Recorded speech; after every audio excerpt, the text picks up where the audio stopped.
Stop being a dandelion, be an orchid instead. Yeah. Tell me more. What is that? I don't understand it. So, because a dandelion will survive wherever, no matter. Whereas, why shouldn't we create this luxurious, I only work if I'm in this very fine-tuned, well looked after environment, and then I will flower to be absolutely magnificent.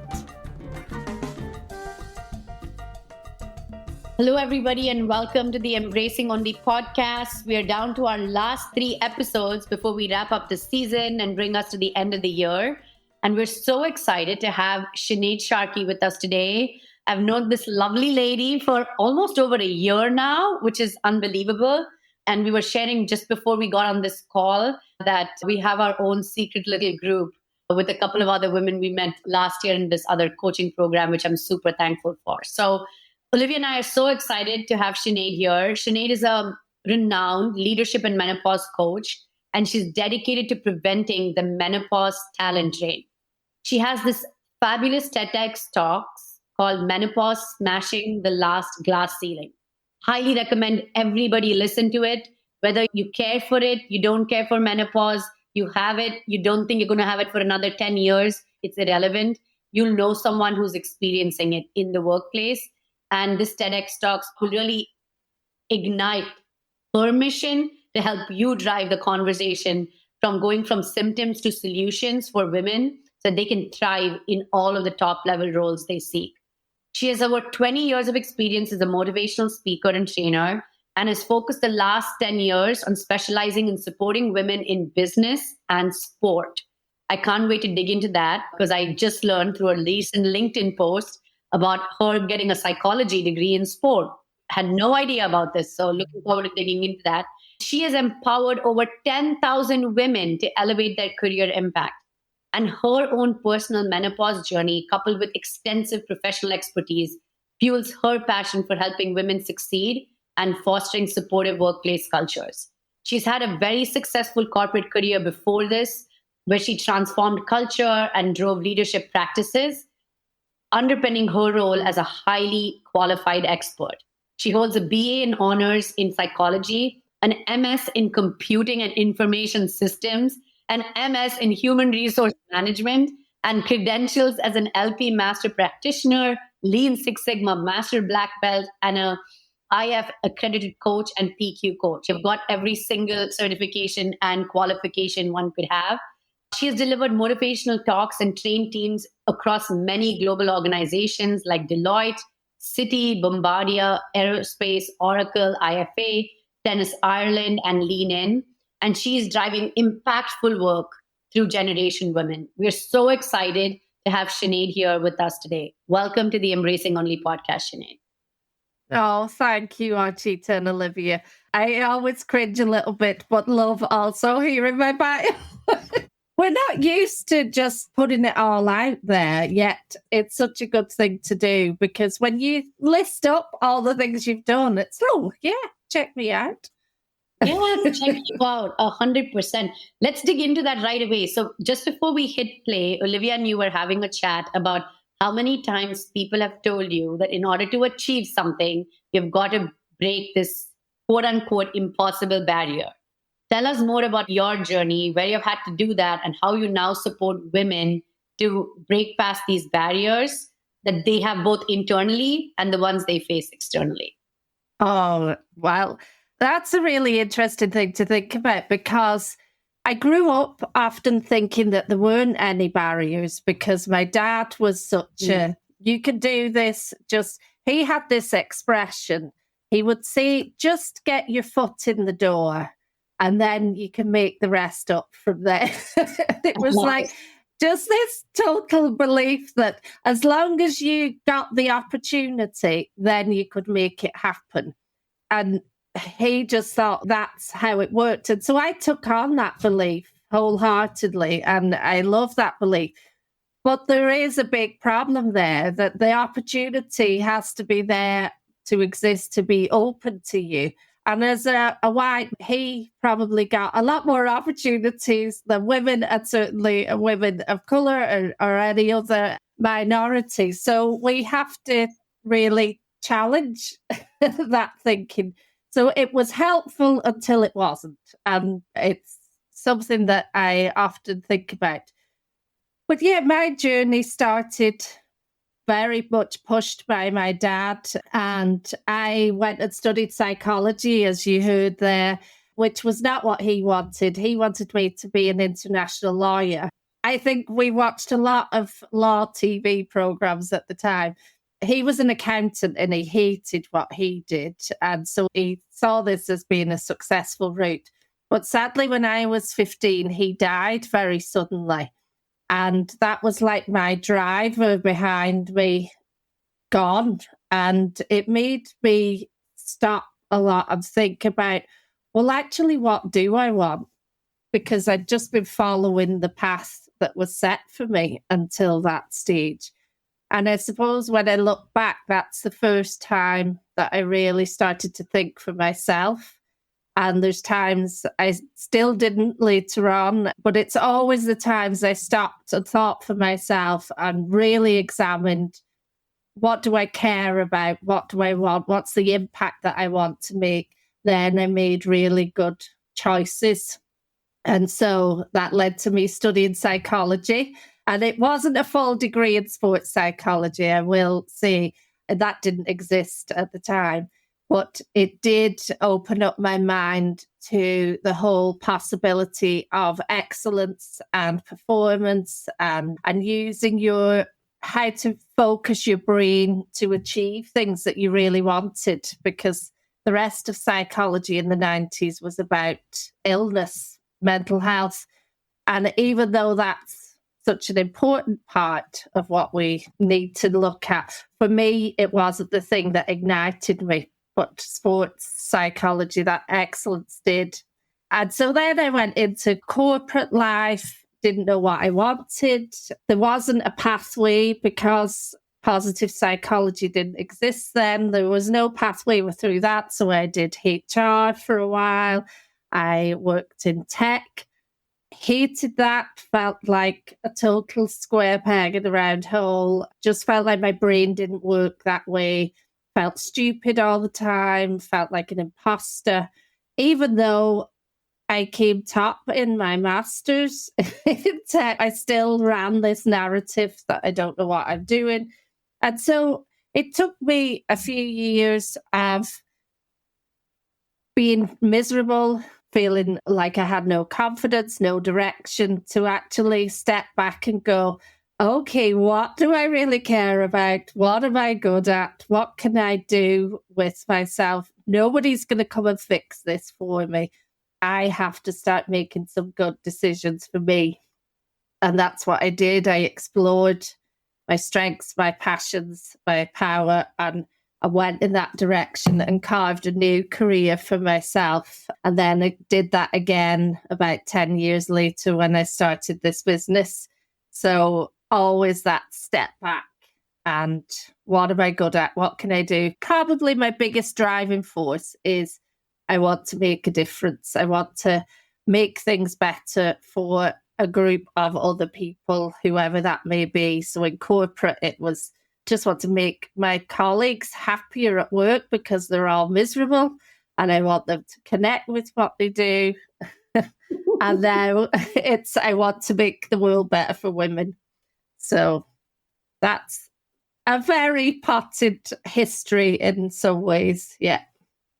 I love so much of your story because I think you're saying something that so many amazing women that come on this podcast have said, right? Which is initially we start off doing something for reasons outside of ourselves, whether it's a parent that pushes us, whether it's a well-intended Yahoo that tells us not to do something and we're like, check this out, we go do something. But it's so important. And you said something there that I just want to repeat for the audience is that even though you were having measures of success, you were miserable inside.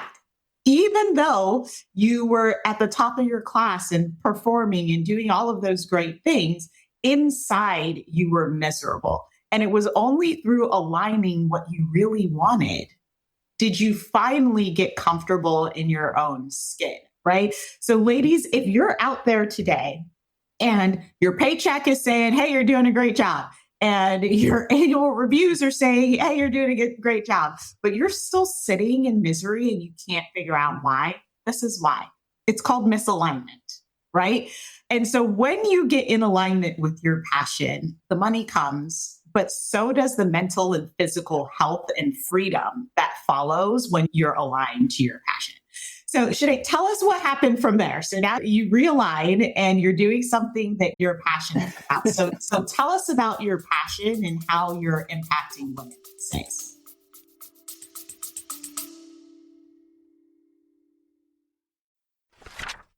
Hi, everyone. My name is Olivia Cream. If you are a corporate girly and you are struggling, you're feeling stuck, maybe you're feeling underpaid, overqualified, you're struggling with your boss, or bigger yet, you're even trying to clearly articulate what it is that you want from your corporate career, I am the coach for you. So if you're ambitious and you've got goals to accomplish and you want to accomplish them quickly, check out my website, oliviacream.com. I would love to help you reach your goals. Hi, everybody. I'm Archita Fritz, your other host of the Embracing Only podcast. If you're ready to leave corporate or you've changed a couple of corporate jobs and want to start a profitable side brilliance, you've made the decision, but you feel unsure of the next steps, here's how I can help you. I can guide you through a successful transition to entrepreneurship to help turn those ideas into profit. So reach out to me on LinkedIn or visit me on architafritz.com to accelerate your empowered transitions. Now, back to the episode.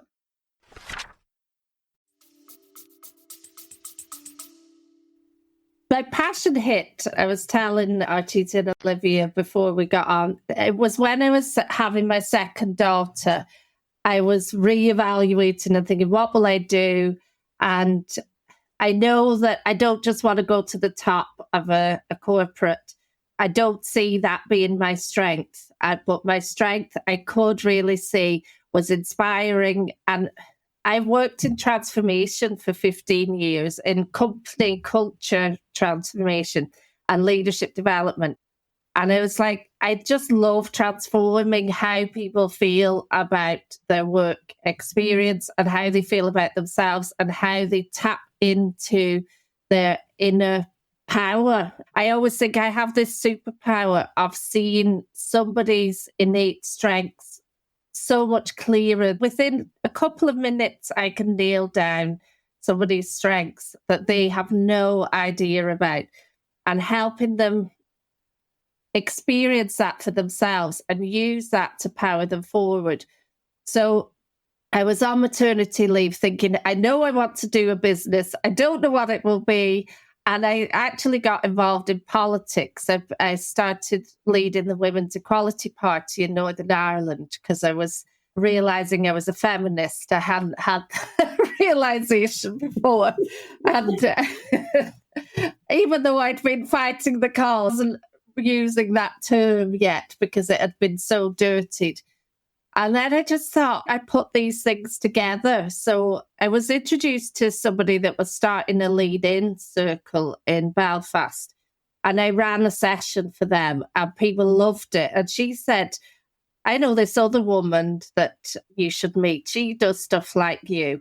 Why don't you get together and you could maybe do something for Lean In and see what happens? And so that woman was Lisa Strutt, who became my partner in my second business, Reboot, which is all about supporting women into leadership roles in sport. And we put together a program for Lean In Belfast, and 800 women came through it that year. It just blew people away. Like, it absolutely transformed how they saw their careers, how they saw themselves, how they saw their potential for impact. And the stories that came out of it were phenomenal. And so I was like, well, I'm really onto something here. This is what I want to do. And so Generation Women and then Reboot grew out of that. So Generation Women works with women in corporate careers and Reboot in the sporting world.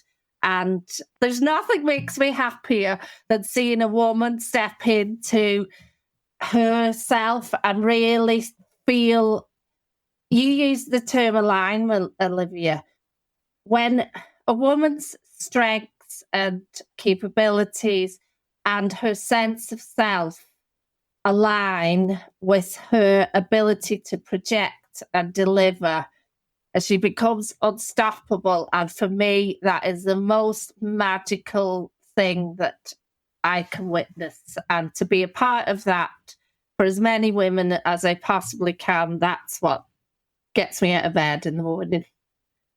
Oh, Sinead, I love can't it. even, you're giving me life right now. And Archita and I, it's so funny. We use this phrase all the time, reclaim your power.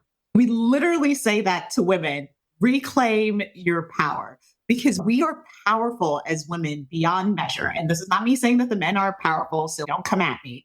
But we're talking about women right now. We are powerful beyond measure. If we could get that focus right and get our environments out of our head and say, you know what?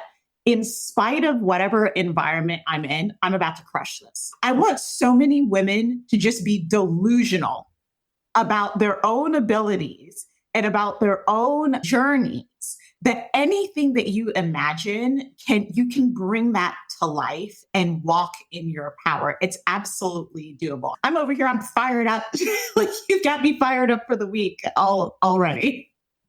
Can I just add something though? Because one of the things I see is it is a delusion though, because they've been so used to muting and withholding and playing small. I see it as we've been taught to lie our whole lives about who we are, and it's about suddenly being truthful. It's like you read out my bio at the beginning, and it is a wee bit cringe to hear all of that in one go, but it's the truth. It's all my reality. And it's the same when you work with a woman. I love to help her find the truth about herself, because she's been denying that for so long. And when you can really get to grips with that, then it's huge. But Jay, I have to ask you this question though. You said it twice, that it's a wee bit cringe to hear all of your accolades said out loud. Why do you, as someone that is walking in their power currently, right? Why do you say that? Yeah. That it's cringe to hear it? Oh, yeah. And it's good to challenge me on that. It's just because you don't often walk into a room and somebody announces you with everything, all the big achievements of your life. And I love them. I'm so proud of them. And I feel strong in them. It's just, it's not a normal thing to happen. And so it's a very Northern Irish thing. I'm not even Northern Irish. I just lived here for too long to be like, oh, that's a bit cringe. And so that's the culture I live in, where we don't do that. And I would challenge any of my clients if they said that. And I'm saying it with a bit of tongue in cheek and humor, because actually I'm like, yay, say more. No, I love that. But I think it's such an important point, because Archita and I talk about unlearning all the time. And I know in her culture and in my culture as well, it's so taboo to be like, yeah, like, I'm awesome. I know I'm awesome. I'm awesome at these things, maybe not awesome at everything, but this stuff, oh, I rock this stuff out. It's so off-putting to the culture, everything that you've been taught, for you to embrace your gifts in a way and really straighten your crown and walk into a room like you own it. Society tells you it should be cringe, but the reality is more of us need to do this. Like, we need to learn to take our flowers. We need to learn to embrace our superpowers. And I use Delulu it's a running joke at this point, but I use Delulu because you're right. Society does not want us to embrace those things that we're amazing at. Like, they will label you Delulu, but I'm reclaiming that word and be like, yep, totally Delulu. And it is awesome over here. Come join me. Yeah. 110,000%. Like, freaking be delusional because mediocre men are walking planet Earth and doing shit, just assuming they're amazing, and they are not. So they need to be delusional, but they're not. So you guys, they're over the top delusional, doing mediocre things and getting accolades for it. And women do phenomenal things every single day and think, oh, that's just business as usual. That is the problem. That's why they're not. Go They on. don't need to be delusional. They just need to see themselves. It is freaking brilliant. And we need to claim that. And I really have to thank you said about your dad. My mom was that way, but my mom was delusional. Like she is delusional and I love it about her because she gave me the wings I needed to go try different things. Because, when we were growing up, she'd be like, of course you can go be the number one programmer in all of India. And I was like, girl, hell no. I don't want to be the number one C++ programmer in India, but she was crazy delusional for my sister and me because no, why not? Why can you not do that? Work hard. And I'm like, well, because maybe I don't like it, but I never said that. So I did it. But the reality is that she kept treating the bar. And I used to always think up until even recently, what the heck? Like she was a tiger mom. But I think the reality is that she was setting the bar so high to be like, why not? Because you may not aim for the moon, you land in the stars. That's still freaking brilliant, right? But if you never aim for anything because you're like, oh, could I, should I, will I, can I, then you just are not comfortable, but you just accept what society chooses to put you in some random box that has a title on it that you lose if you lose a job or you go through certain life changes, right? So there are lots of women right now, Sinead, who are working corporate jobs, who are absolutely brilliant, 20 plus years in their companies. The world is sending them signals to go and chase their brilliance, but they're choosing not to. So, what would you tell these women as they're navigating, trying to break these barriers? It's not about changing what you do. For most women, it's about shining a light on what you already do. So stepping back, noticing. You used an expression, Archie, business as usual. It's just your day job. It's whatever. I see women underestimate what they do every single day. So I encourage every woman to step back and notice what are the things you find really easy. What are the things that people always come and ask you about, ask you for? I'd start to recognize that those things are easy because you are bloody brilliant at them. Those are the things that are your absolute strengths, and you are probably taking them for granted. When you start to see what I hear women say and think, and I know the narrative they run is, well, if I find it easy, sure, everyone can do it. Mm-hmm. And actually, no, that is what you are absolutely fantastic at. But if you don't recognize it and value it, then neither will anyone else. And so when you can step back and go, oh, when I'm in my flow and I'm doing this, it's because I have all these traits that help me. I have all this experience. I have all these qualifications, all of this that's helped me get to this place with that. I value that journey you've been on to make it so easy for you, and shine a light on it and show it up as the absolute brilliant strengths that you have. Then people will value it, and then you get the recognition you deserve. Because if everybody else could be doing it, they would be, but they're not. This is yours. Own it. Make the most of it. And don't take it for granted.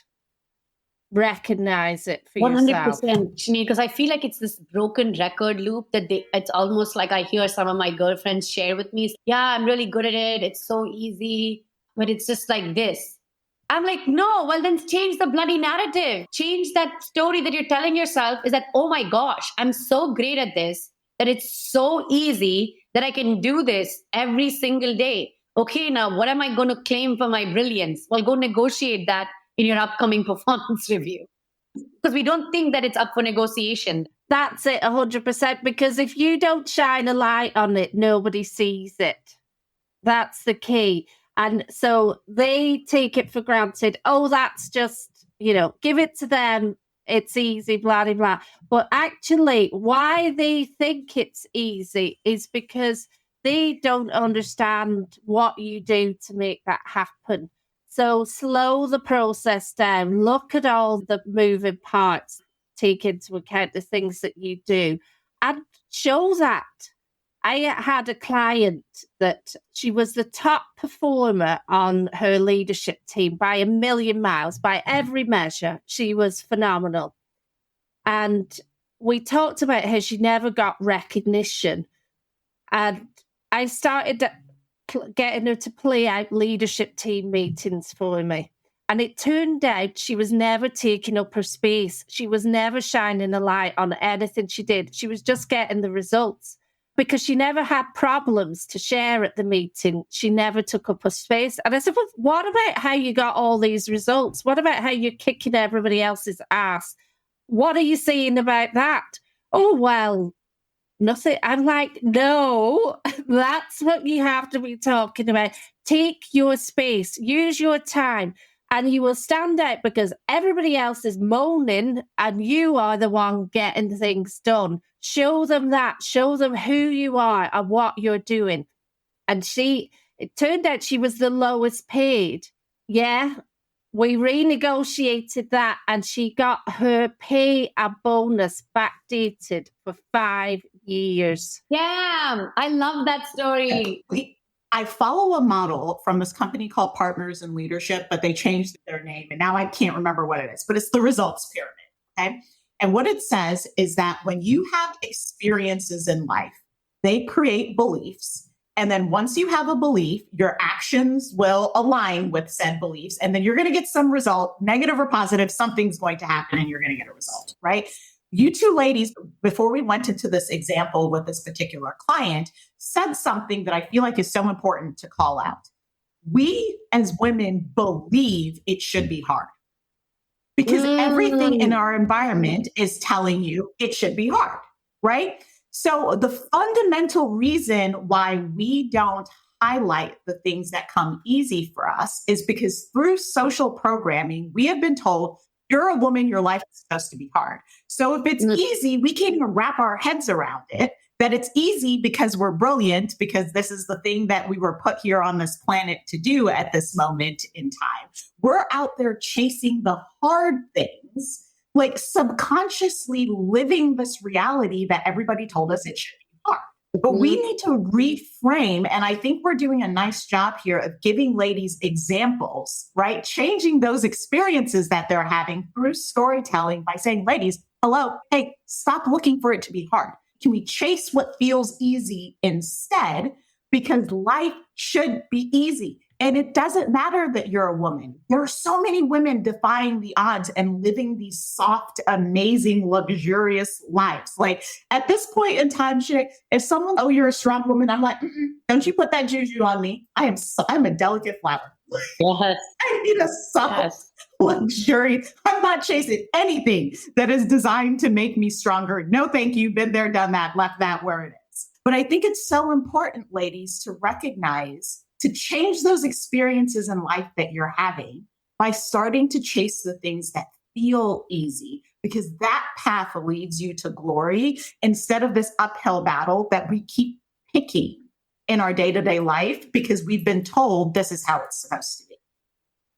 Oh, I love that so much.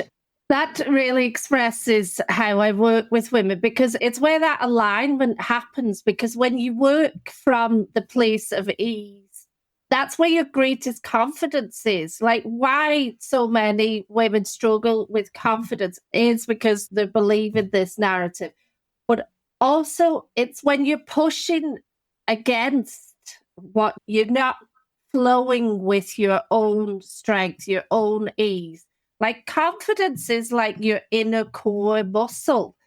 And if you're not using those strengths, then that muscle gets weak. If you're constantly using other pointless little muscles around the body that are doing nothing for you, then you get all floppy and useless. Whereas if you're going with that core strength, that is going to power you through.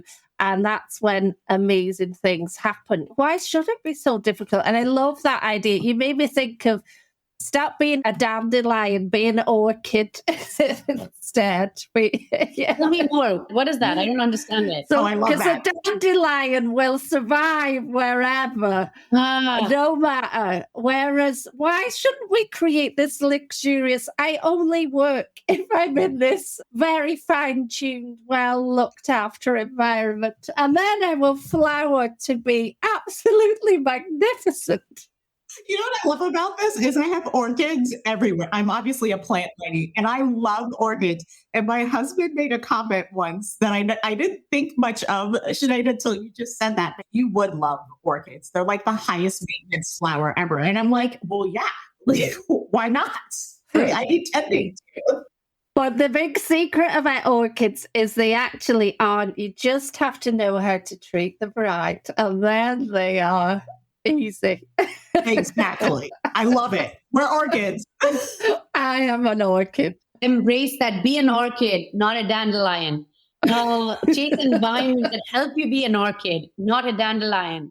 Like it's literally, I feel like it's written down like any job description someone chooses to go apply for is, how is this job going to make my life more difficult? Only then we go apply for it because we feel like, okay, now we're ready after going through all of the hardships we have had so far to go apply for something else. And the whole idea is absurd. But there's something so important to all of this work, though, and it's like knowing what your strengths are. So many women go through life being like, yes, you grow, you do amazing things. The moments you said you kept stepping back to asking yourself, let me take a step back. What am I really good at? What got me here is not going to get me there. Like, why do I keep leaning on these strengths? What are those strengths? Because we forget to listen to ourselves because we take the noise on of others. So I really encourage any of our individuals listening here, whether it's you're someone who looks at exercises at the end of the calendar year or like birthday year or whatever dang lunar year, the reality is that take the time to really ask yourself, what are my strengths? And I bet a lot of women will be like, oh, I guess I'm good at this. I guess I'm good at that. So to make it easier, start by asking other people what they think your strengths are. And they're going to start giving you language that you're going to be like, oh, I never realized you thought I was really strong at that because you thought it was business as usual. It's business as usual to just show up to a call and challenge people. No, I can't believe you're so courageous that you speak up every time. There is something we should think about differently, right? You don't take that as something that you're a strength of yours, but you take that as just something you've been given. So it's such a great assignment for folks to do is take stock of it. Go on, Sinead. I really love to think of it in that way because you should feel great about doing it. We should be following our path that Olivia talked about, should be filled with the things that make us feel great and strong and amazing. Yes. So we want to do them, we're excited to do them. And that's the core muscle that I'm talking about. That's the confidence when you're leaning into that strength.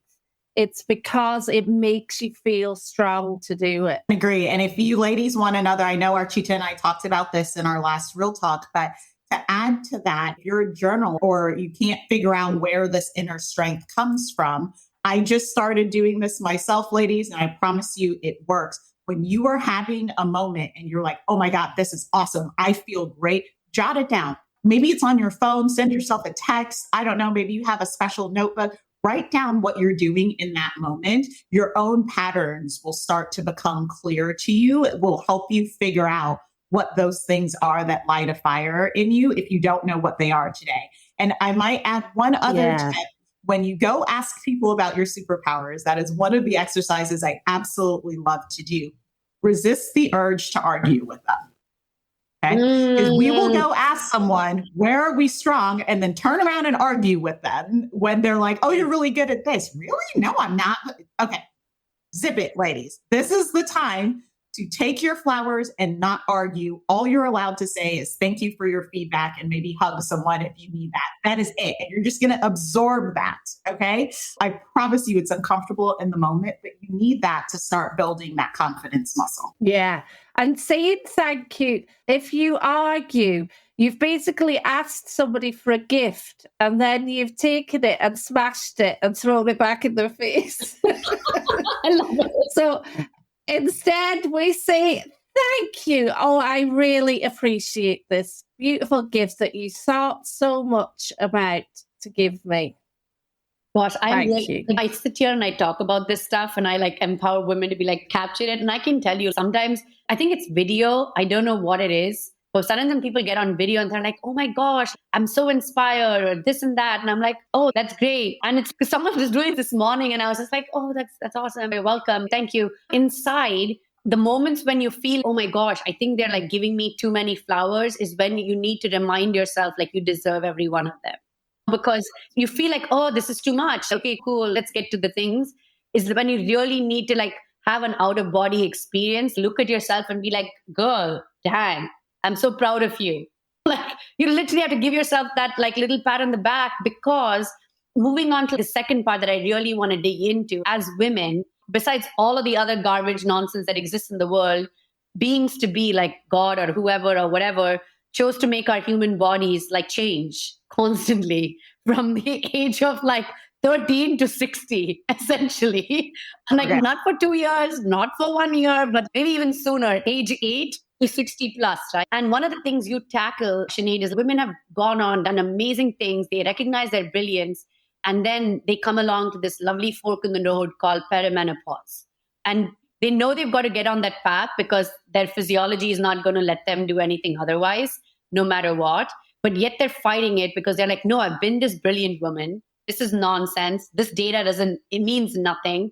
How do we help women break that glass ceiling in their mind about talking about what is inevitable to help them break the barriers outside of it? We've been given a lot of myths about it. And one is that it's a middle-aged thing. So it's all wrapped up in ageism, in sexism, and, you know, it may not be an easy time for you. It can be very tricky.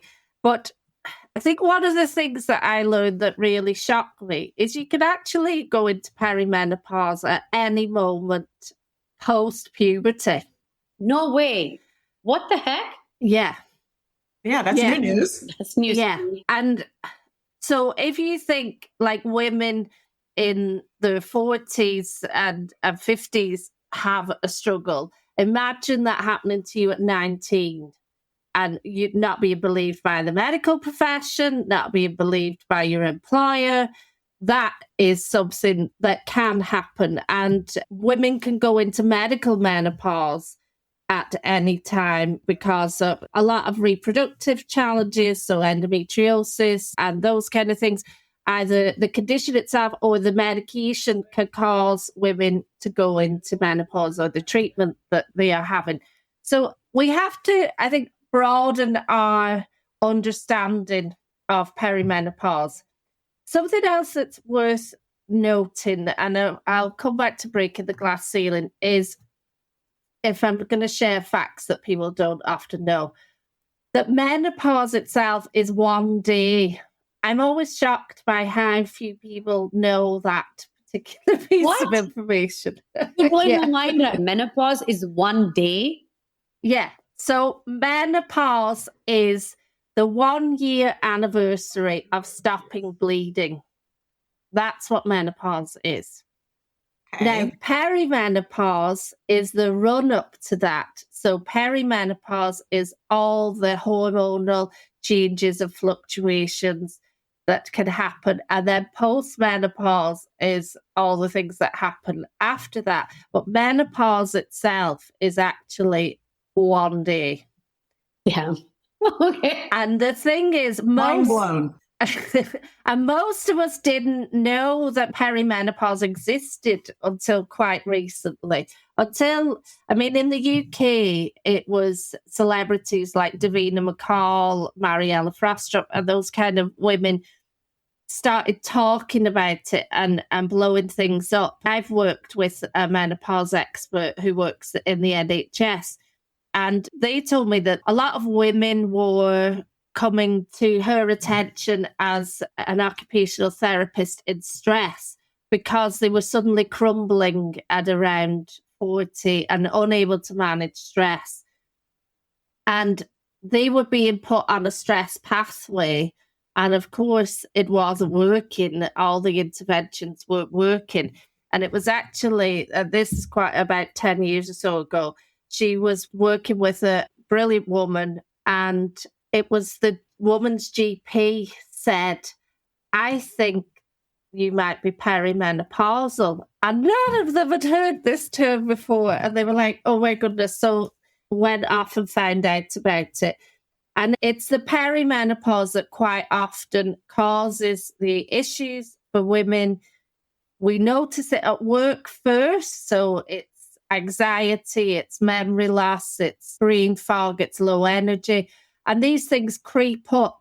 And we just think because quite often we are in our late 30s, which is when it can start, early 40s, it's a pressure time for women anyway. If you've got children, a high pressure job, you're getting to more senior roles. If you've got aging parents, all of the things are coming in with lots of stressors.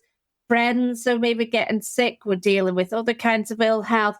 And so it feels like there's always an explanation for why I suddenly don't feel as good as I could. And yet we never knew to look at this, because it's only when your periods really stop that most women realize, oh, I'm in menopause. Where do they start? Because the thing is, today there isn't, again, the fact that I have been walking on planet Earth so far thinking menopause is a whole set number of years and it's the day. Shame on me. I should have read more. But the thing is, we don't start reading. Even I was having a conversation with some of my girlfriends recently, and they're like, yes, I heard about this. I looked it up, and they're a few years a lot older than me, so 6 to 7 years older than me. And so they're like later in their 40s, and they were sharing that I just learned about perimenopause. I'm going to read up about it. And then I tagged somebody, actually, Sinead, on one of your posts about it. And I was like, oh my God, you should check it out. And I love her. And if you're listening to this, I love you and I respect your privacy. She messaged me privately and was like, Archita, can you please untag me? I don't want to talk about this in the workplace. And that therein lies the problem. If we don't make this something we can talk about, how are we going to keep and retain this amazing talent and take care of this talent? Oh, absolutely. And it's one of the reasons I decided to use my platform, because nobody can fire me. I was like, I am going to shout about this as much as possible for any woman that can't. And so we do have to talk about it, whether it's in private with our friends, whether we feel safe and able to talk about it in public. We can all play our part. We should all be sharing information, because menopause has managed to live in the shadows until now. It has been stigmatized. It has been the butt of jokes. When you look at the language that's used about women of this age, and we have to reclaim the language, because old crones and all of that kind of language, hags, that was all actually revered terminology for wise women that has been turned against us. And you look at jokes and comedy for decades has been the woman, the emotional woman with the hot flushes and all the rest of it, and making fun of us. And so we have to change the narrative on this. And I will say two things. There can be a lot of challenges at this time. There's also a lot of amazing stuff happens at this time as well. And I think sometimes the talk of challenges can eclipse the amazing things. And so when we build awareness about one, we have to build awareness about the other, because we may lose the other with all of that focus. And so I will share some of the great stuff that you can experience at this time before we talk about the other things. One of the things I've noticed is that women become so much more purpose-driven at this time of life. We really connect with what's important. So often women have spent a lifetime putting everybody else first, and you no longer have the patience or any of that stuff to do it. And finally, women reclaim themselves and their lives. We shouldn't wait until now, but for often women do, but they really, you talk about owning your power. I find it's a time women really decide, okay, what matters to me? I am going after that purpose with everything. I'm not going to bow down to all of the nonsense. We stop putting up with crap anymore. We just don't have the tolerance for it. But I've also found it's a massively connecting time. And I see this with clients. I think, again, we've given so much to everybody else that we crave our own connection, our own community. And I see it's a time where women really build community well around themselves for support, not for the other people in their lives, but for themselves. And so it's a time to really nurture friendships, to explore different communities, build that connection. And it's a time for adventure and risk. Like, I just think we're not on this planet forever around this time. So bloody well go and make the most of it and start doing all that stuff you've been putting off. Get out there and do it now. I've been swimming in waterfalls. I've been doing stand-up comedy. I've been doing, you name it, walking on fire, taking singing lessons. Just go for it. I cannot explain to you how much I love everything that you're saying. And you're right. I think somewhere in the 40s, we lose our last F, if you will. And we're like, what? We're about to live our best lives. And as we're coming to a close here, I heard Denzel Washington say something. He said, in the first half of your life, you're learning. Then somewhere around your 20s, 30s, you're earning. And then in that last phase, as we talk about our crone phase of life, which, by the way, I'm embracing as magic here, we're returning. So we're giving back in this crone phase of life. We're giving back to the younger women and helping to be that light for them that we wish we had when we were that age. And I just love that look. So we covered so much today, and you're just a delight to be around. So for anyone listening, if they want to get a hold of you or if they want to engage in anything that you're doing, can you tell the audience, what do you have coming up and how do they get connected with you? Okay. So I've got some really cool stuff coming up. I have a webinar running on the 9th of December. It's all about embracing your goals for next year, but by looking back and seeing how did I shine and where did I get in my own way and how can I get out the hell out of my own way next year so that I can make exciting things happen for myself. I would encourage you to watch my TED Talk because one of the things that I really want to stop women doing is leaving brilliant jobs and careers. We didn't get to talk about that. Maybe I'll come back someday and do that because of menopause, because you still are full of all that wonderful potential. And they can reach out to me on LinkedIn to talk about that, watch the TED Talk. And then one final thing is I'm doing a conference next year with my business partner, Lisa Strutt, in Reboot, that is all about the power of sport, which we didn't really get into, to power you forward in your career. So how can we tap into that sporting mindset to elevate ourselves? And it's called Impact Players. And it's on the 13th of May next year, an international conference being held here in Belfast. We would love to see people from all over the world come in to join us and get excited about all of the fantastic mindset, strategies and approaches we can borrow from sport to help power us forward. Love it, love it, love it. Absolutely love that, Jane. If you're in Belfast, highly encourage you because we need more women in sports. So please reach out and join the community here. So Jay, thank you so much for joining us. And we might need a part 2 because it sounds like there are 2 meaty things we didn't get to here. To our audience, as always, take care of yourself and take care of each other and have a wonderful holiday